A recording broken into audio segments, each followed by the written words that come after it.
So guys, मैंने कितनी तकलीफ़ें देखी हैं मैं आपको बताता हूँ। अभी जो आप मुझे इस वक्त सुन रहे हैं, मैं कहाँ से यहाँ तक पहुँचा हूँ मैं आपको बताता हूँ। देखिए गाइज़, एक वक्त था जब मैं छोटा था और उस वक्त जो है वो मेरी उम्र होगी कोई 4 साल 5 साल 6 साल होगी ज़्यादा से ज़्यादा। जो मुझे याद पड़ता है 6 साल होगी उस वक्त। अब होता ये था, चूँकि बकरा ईद के दिन आते थे ना, तो सब लोग कुर्बानियाँ करते हैं। उस टाइम भी ऐसे ही था, सब लोग कुर्बानी करने के लिए बकरे ख़रीद रहे हैं या गाय ले रहे हैं, गाय ख़रीद रहे हैं, बैल ख़रीद रहे हैं। तो मेरे जो पेरेंट्स हैं ना, मदर और फादर दोनों, ये सरकारी मुलाजमीन हैं। और आपको पता है सरकारी मुलाजमीन की उस टाइम पे तो तनख्वाह बिल्कुल भी नहीं होती थी और रैंक भी कम थे उस वक्त मेरे घर वालों के। तो हमारी बड़ी मुनासिब सी जो है ना मेरे वालिदैन को तनख्वाह मिलती थी। और वो भी मेरी दादी जो हैं वो बहुत ज़्यादा ज़ईफ़ थी, और एक मेरे चाचू थे जो जिनको पोलियो हुआ था, उनको जो है वो ख़र्चा भी भेजना होता था मेरे फादर ने।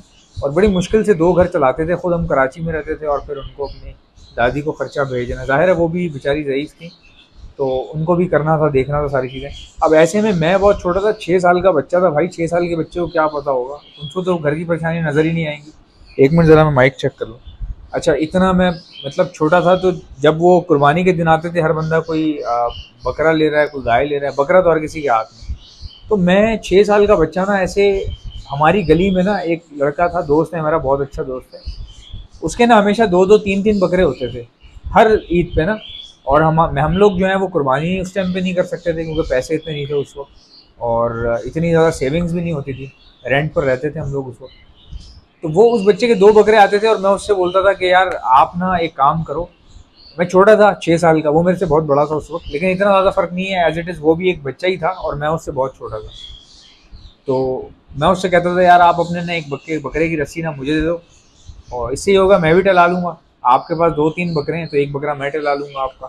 अब वो मज़ा आता था ना, बकरे भाग रहे हैं, छनन छनन छनन, उनके पैरों के अंदर जो घुंघरू डला हुआ होता है, जो मतलब छन छन करके जो आवाज़ आती है, तो वो सब बच्चे जो है ना पीछे भागते थे और इतना मज़ा आता था। तो मैं उस चीज़ का ना हिस्सा बनना चाहता था, यानी कि मैं चाहता था मेरा भी बकरा हो, मैं उसकी रस्सी पकड़ूँ और मैं भी भागूँ, वो भी मेरे पीछे भागे, क्योंकि सब बच्चे ऐसा करते हैं।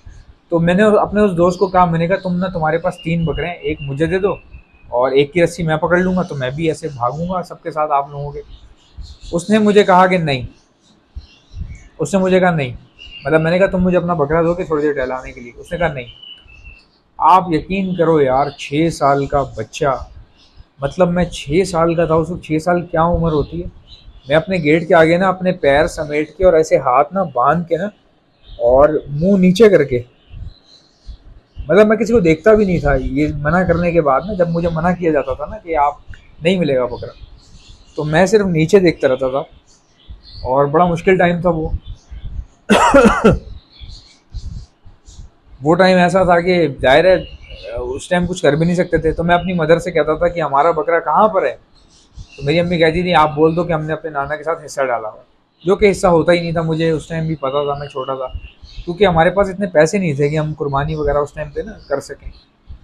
तो देखें, वक्त का पहिया ऐसे ही मतलब घूमता ऐसा है कि फिर ना लोग हैरान हो जाते हैं, आप खुद भी हैरान हो जाते हैं। आज वो दिन है कि भाई हमारे घर वालों ने माशाल्लाह से 3-3 लाख 4-4, हमारी फैमिली का बैल आता था 4-4 लाख 3-3 लाख वाला, वो नीचे खड़ा होता था, हमारे उसमें हिस्से होते थे। अभी लास्ट टाइम, अभी रिसेंटली जो ईद गुजरी है, इसमें 2 बकरे हमने ज़बह किए। अब बकरे हैं मेरे पास, लेकिन ना तो वो ना तो वो गली है और ना ही वो लड़के हैं जिनको मैं दिखाना चाहता था या उनके साथ खेलना चाहता था। तो हर चीज़ ख़त्म हो गई और अब हर चीज़ मौजूद है, लेकिन उसको देखने का जो दिल चाहिए होता है वो है ही नहीं। मेरी 3 लाख की 4 लाख की गाय ज़बह हो जाती है कुर्बानी पे, मैं मतलब उसके साथ टाइम ही नहीं गुजार पाता। तो ज़िंदगी इसी तरह ही चलती है।